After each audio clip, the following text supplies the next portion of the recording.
is the audiovisual gallery. So as you walk in, you realize that the design also has its own reason for the way it is designed. As you walk from the entrance up, it felt a bit steep. That is to depict the journey or the struggle towards independence.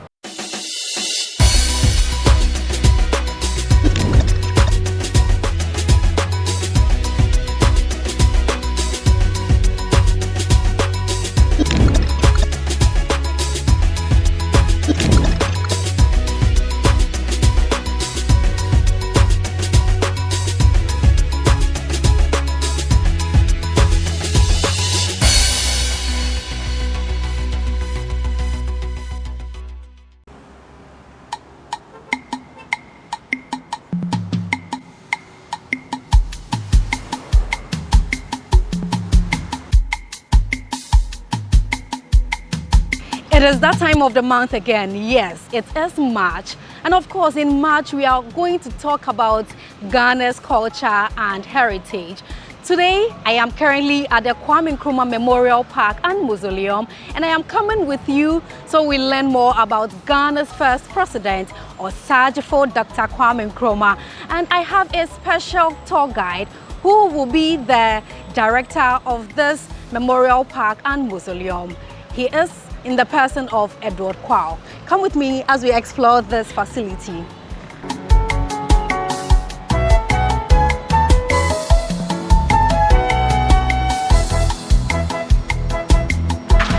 Good morning. Good morning. And it's Tina, the host of People and Places on Ghanaweb TV. Okay, my name is Edward Kwao, the acting director of the Memorial Park. I'm sure I'm very honored to have you as my tour guide today, My right? pleasure. Okay. My pleasure. So let's start from this place. Once we enter, we are supposed to get our ticket. Yes, so this is our main reception area. So this place the park was actually renovated somewhere in 2022. And it was reopened to the public on July 1st, 2023 by His Excellency, our former President, and Akufo-Addo. So this is a new structure that was built as part of the renovation work. So what we have here basically is a reception area, so where we have our ticketing booths. When our guests come in, so they are going to have their ticket here, and then they move straight over there where the ticket is inspected.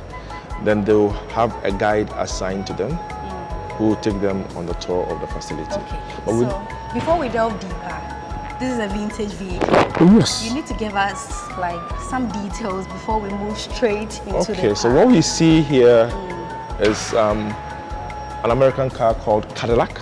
Wow. This was a gift Dr. Nkrumah got from the then American president, John F. Kennedy. Okay. So this was part of his private vehicles that he used as president of Ghana. So this is what we have. It was also refurbished during the renovation of the park, and it's still in good shape, as you see it. I'm sure you're going to have more of this in the museum, right? We don't have something like this huge in the museum, but we have other things of Dr. Kwame Nkrumah in the museum, like the bed he slept on as a student, his trunk from Achimota School, his desk as president, the casket in which he was laid when he died, and other personal stuff of His Excellency, our first president. Okay, I'm sure our viewers cannot wait to see all of that. So from here, we are moving. So the park is actually in four. So let's say we are in the reception. Okay. So we have an area where his statue is erected just at the spot where he made the Independence Declaration. And then there's a mausoleum where he's laid to rest. Now we have two. Originally, the park had one museum gallery, but during the renovations, a new one was added. It is now, which is the audiovisual gallery. Okay. Where we play some of these audios and videos. And then there's an area we call the Freedom Wall, also a new place that was added as part of the renovation of the park. Oh, in this park? Within the premises. So the park is about 5.4 hectares big, so it's a huge place. And the reason why we have the park built here is the fact that during our colonial era, this was where the British used to play polo. Okay, so this used to be called the old polo club. grounds. That was meant for only the English. Natives were not allowed to come here. So when Ghana was about to gain independence, Dr. Nkrumah chose the same place for the independence speech. I'm sure because it had a bigger space which can contain the people. Not necessarily, but like his decision to choose this particular place was the fact that it was a place reserved for only the British. Okay. We were not allowed to come. So it kind of a spite in their faces. That we are free forever from you. We chose where you used to have your pleasure as the same place where we declare our freedom from. Yeah, that's why. So that is it. So, and on the park you would observe there are a couple of trees here. Yes. Some of them were planted by some of our African leaders who've been here. You see a tree planted by Laurent Gbagbo of Cote d'Ivoire. There's one planted by Nelson Mandela of South Africa. There's one by the former president of Namibia, Sam Juma, who just died about 2 weeks ago. We have one by the current president of South Africa, His Excellency Ramaphosa. And the others by, we have one by the late Mwai Kibaki of Kenya, and others who have been here paying respect to Dr. Nkrumah. And I'm sure because he's a visionary leader, he had a lot of people backing him because he had a lot to also do for the country. And yes, not just for the country, it's for the continent of Africa and the black race at large. So this is the same spot Dr. Nkrumah stood and delivered the independence speech. But what most Ghanaians don't know is that the day he was making the speech, among those who were in the crowd here listening to him was Martin Luther King Jr., the US civil rights icon, was part of the crowd here the night he was making the independence speech. I'm sure he might have been proud of him. Obviously. It was a good fight. Obviously. So not just him, but later we had people like Muhammad Ali coming to Ghana. Also Malcolm X, very popular civil rights activist, also came to Ghana. The American musician Louis Armstrong has been here. Maya Angelou has come, also a musician, and others who have been here as well. So his posture, the posture of his statue means forward ever, backwards never, which is the slogan of his political party, CTP. Okay. So from here, we need to get the details on these, I think there are seven bare-chested. Okay, so these are an expression of our traditional culture. Okay. So in the account they call it the mensong, 7 horn blowers, literally. But traditionally, when there's a festival or we have there's an occasion and the chief is about to come to the gathering, you would have some of his servants going ahead of him, blowing to announce his arrival. And the same way too, when a very important person dies, by our custom, we also blow horns to announce the person's death. So in this case, symbolically, the same thing is being done for Dr. Kwame Nkrumah. But what you observe is that when they are blowing the horns, they are supposed to be standing and not kneeling. Yes, I was about asking that. But here they are in this posture because they are giving him honor or respect. That's very symbolic. Okay. And then there are other men, someone playing the drum. Yes, so we have the talking drum and someone playing the gunje, as we call it. We have the southern culture and the northern culture. You know, he was someone who tried to unite us as well. Yeah. What we try to depict in this particular instance. All right. So right behind his statue is where he's laid to rest, the mausoleum actually. And he's not just left there alone, he is buried with his beloved wife, Fathia Nkrumah. So let's pay our respects to them. Right. So whilst we are walking towards that place, I can see the black star at the top. Yes. And then from research, others are saying it looks like a root or a tree that has been uprooted. Others are saying it's a sword. What's the truth? Not actually the black star, but the structure itself. Okay. The mausoleum, it has a particular concept behind the way it is designed. So it looks like a trunk of a tree, which represents the fact that he could not finish what he was doing for us before his overthrow. So more or less, it kind of represents Dr. Nkrumah's unfinished work. And often also in Ghana and other parts of our continent, when our farmers are from their farms and they find themselves tired, they will look for a shady tree, sit under it and then take a rest. So he's buried down there, and the belief is that he's also taking a rest under the shade of a tree. But who designed it? So it was designed by an architect who is still alive. His name is Dr. Don Arthur. He's still alive? He's alive. Wow. Alive. And then the shape, so let's take the shape of the right-hand side, for example. It looks like a trunk of, it looks like a sword, or the accounts will call it a coffin. So now, traditionally, when you hold the sword upwards, or when the blade is made to face up, it means war. When it's reversed upside down, as we see it over here, it represents peace. Meaning that all he did in those days were also done in the name of peace, but just that he was not well understood by some. Okay. So let's pay our respects to him.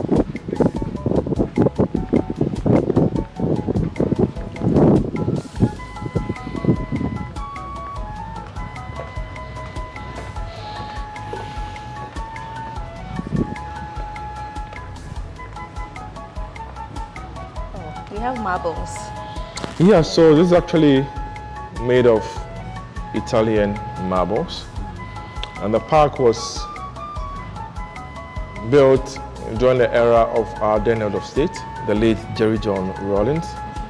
It was opened to the public on July 1st, 1992, for Dr. Nkrumah, and this happens to be his third burial. Yeah, I was about to ask you, because from research I realized that he was first buried in Guinea, and they had to transport his body from there to Nkrofo, then to this place, which is his final resting place. Yes, because after his overthrow in '66, he had to go into exile in Conakry, Guinea, where the Guinean government accepted him, because Dr. Nkrumah had also played a key role in Guinea's independence struggle. So when we were saying we didn't like him, they said they liked him. So they made him their co-president.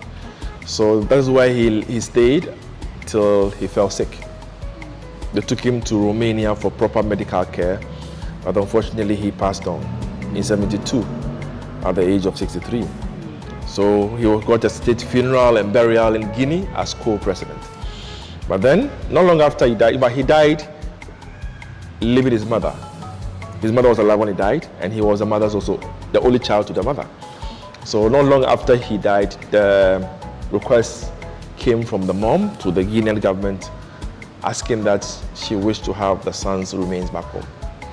So there were engagement between the then government of Ghana and the Guinean government. Eventually, the Guinean government accepted. So we had a mausoleum built in this family home. Then they moved him from his Guinea to the family home at Nkrofo, where he was until eventually it was thought that Dr. Nkrumah deserved a proper national honor and memorial. So this site was chosen because of the historical importance, and they built this place to house his final remains. So this is for him. This is for him. You mentioned that his wife Fathia Nkrumah is also here. So Fathia Nkrumah, his wife, died in 2007 in Egypt, and not long after she also passed, the news then came from the children that on her sickbed during her last days, she actually made a wish to be buried close to her beloved husband. So that request got to our then president, His Excellency President Jerry Kufuor. So discussions went on in government and it was agreed. So they brought Fathia back from Egypt, gave her also a state funeral, and then her remains were also brought. So we have her tomb just on this other side. Oh, I see. So why the skylight?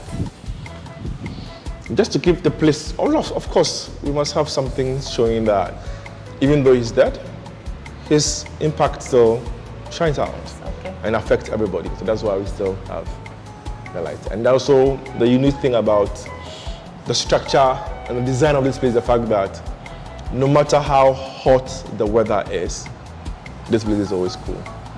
So you'll find most of our guests coming to take refuge here when the sun is hot, just to cool off. And also, despite the fact that we are located right in the middle of Accra, one of the busiest parts of Accra, this space is always quiet because Ghanaians we've learned to keep such places quiet in terms of the burial place of our first president, and then he deserved that quiet. So the place is always quiet, except when we have the kids coming. Of course, kids are kids. and they start flowing through, and then even when they come here, they keep quiet. I'm sure after they've learned about Nkrumah and know that he deserves more, then they have to just readjust. Yes. They always keep quiet when they are told to just keep quiet for that. So that's actually. Okay. So from here, so behind us we have the main gallery and the audiovisual gallery. So the audiovisual gallery is actually a new addition to the park during the renovation of the whole place. But unfortunately, we don't allow cameras in there. We'll just come have a quick look, and then we can just do something. Right. Sure. Deal. This is audio, Okay. and that's the main gallery space.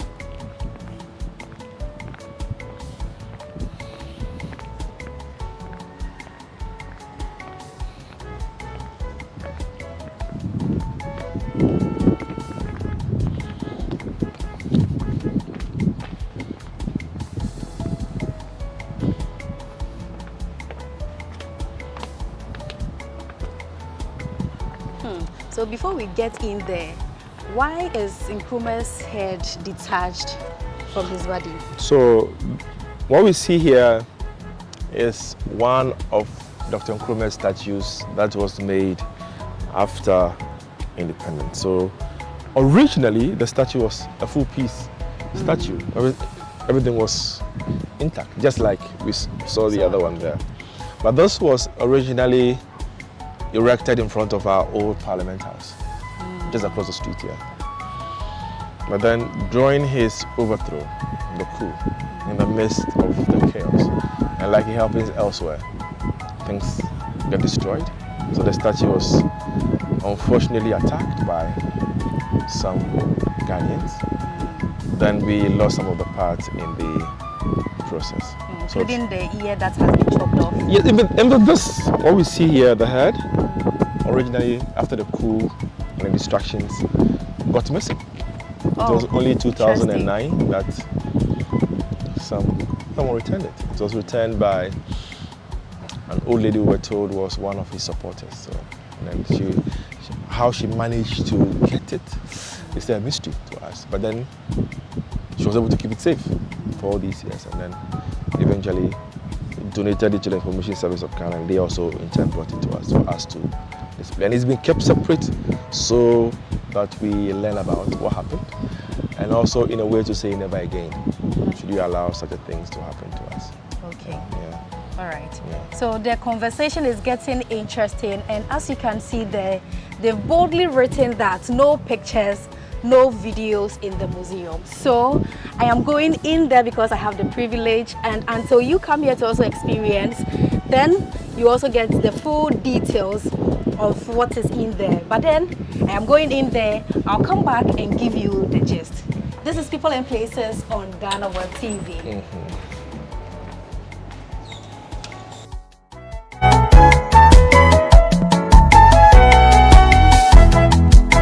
In front of the big sis, quote unquote, right? And if you can give us an insight into what really transpired at the time. Okay, so this is not the big six as we know it to be or find on our currency note. Okay. So this is another version of the big six, which is all Nkrumah and his other compatriots. So we have down there Krobedusei, now we have Kojobo Tio, then we have Tewia Adamafio, we have Bidema, and then Kingsley Hayford. So they were part of those. This was the Independence Declaration picture that was taken on this ground. Okay. And they were in the northern smog because Nkrumah chose it intentionally.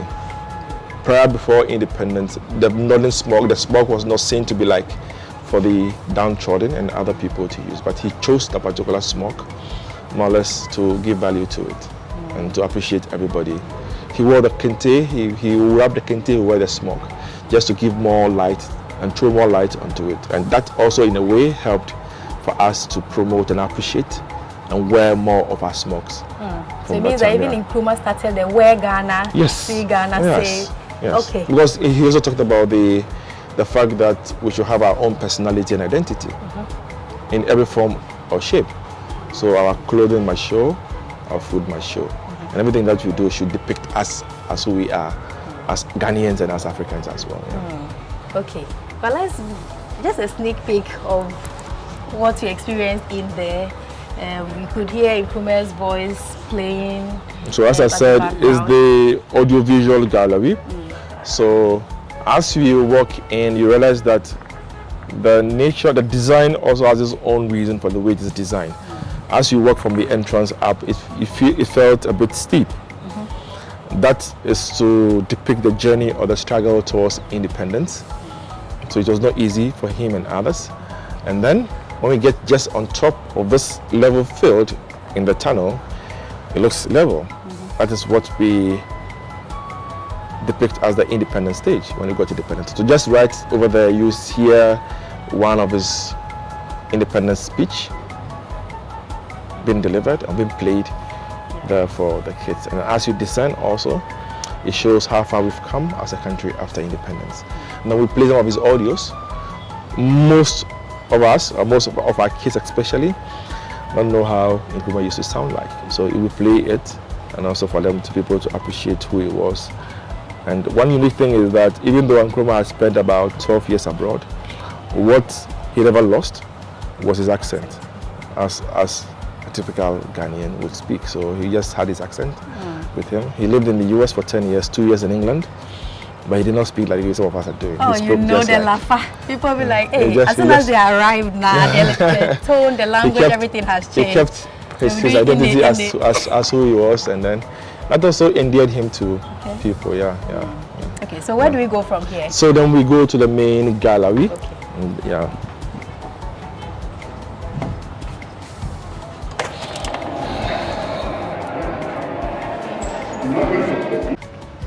Okay, so we just came out and we saw this peacock. It's kind of rare to find such a thing here in the Kwame Nkrumah Memorial Park. What is the brain behind it? So we've had this peacocks and fowls on the facility for almost 15 years now.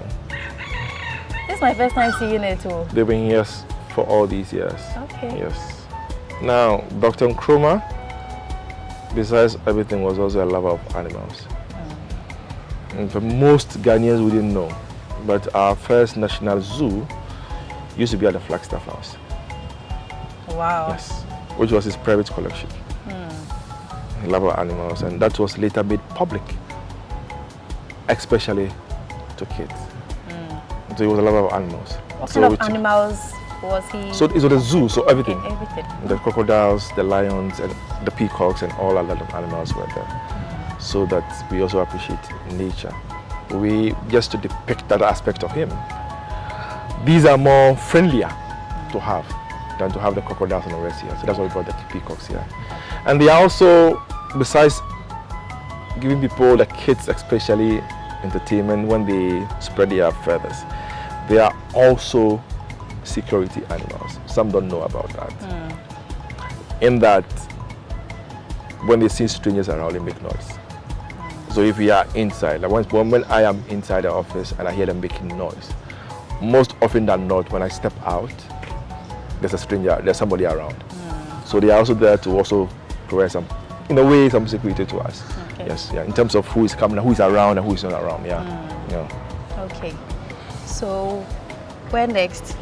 So the last part is the main museum, where we have most of his things and pictures that he took during his trips, both local and foreign. So you see pictures of him with Nkrumah dancing with the late Queen of England when she first visited Ghana.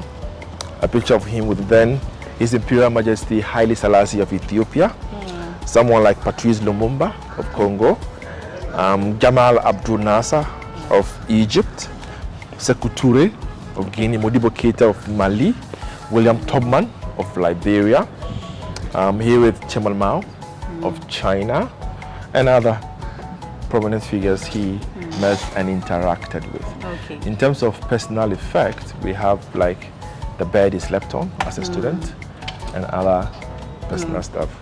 I'm sure we are not supposed to take videos and pictures in here too. Yes. Okay. We are not allowed to take videos and pictures in this museum too, but then like I said, I'm going to give you all the details once I come out. So stay tuned. All right, so I did have an experience in there. Like I told you, I was going to give you some small details, but you have to come in there to experience it if you visit the Kwame Nkrumah Memorial Park and Mausoleum. So in there, you get to see Nkrumah's bed, his first or favorite walking stick, right? And the trunk. You know, when you were going to SS, you also had your own trunk and chop box. Nkrumah had his in there too. And then, you know, in Ghana, one of our problems is with maintenance.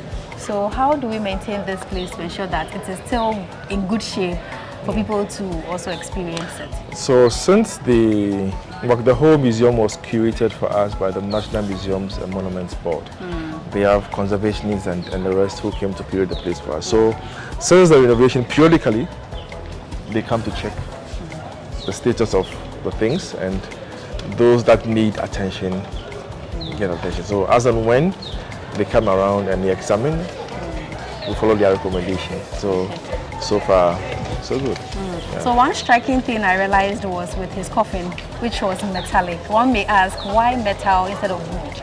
Well, that's a coffin that brought him from Guinea to Ghana. Why? I don't know if the culture of Guinea allows that. But what I can say is that they embalmed him after he died. So when they brought him from Guinea to Nkrumah, he was in that casket opened for public viewing. So probably it is for that purpose. That's why he was put in that casket, to make him last longer. Okay. For us to see him. Yeah. Then a photo of him and his cabinet had this PJ on their cap. What does that signify? And that is actually, you're referring to the independence speech. Yes. And in the picture, they were wearing a white cap, and with that PG on the cap they were wearing, which literally translates to prison graduates. So they are all gone to prison one way or the other in their attempt to help us gain independence. Yeah. Okay. So, okay, it means that they accepted that they were there, Yes. and now they are out and they are free from every bondage. Yeah. Okay. So from here we'll go to the final section, which is the area we call the Freedom Wall. And we'll go there and then experience it.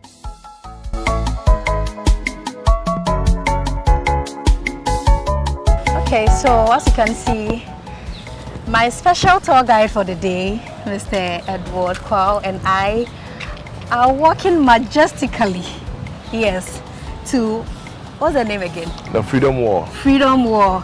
Okay, so if you love pictures like me, of course, when you come to Nkrumah Park or Kwame Nkrumah Memorial Park, you cannot do without being here to take this beautiful view where you have different portraits of Kwame Nkrumah. So, give us all the tea. So, this is Dr. Nkrumah depicted in different moods or facial expressions. It is simply saying that he was our president, our first prime minister, a Pan-Africanist, a visionary leader. But the underlying factor was the fact that he was also a human being. So it tells us that there were times that Dr. Nkrumah was pretty excited, happy about stuff. There were times he was not too happy about something, and times he was pretty mad about something he had seen.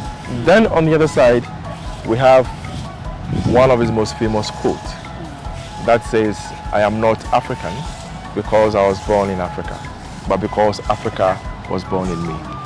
It's a quote that most, I would say, Pan-Africanists know him by.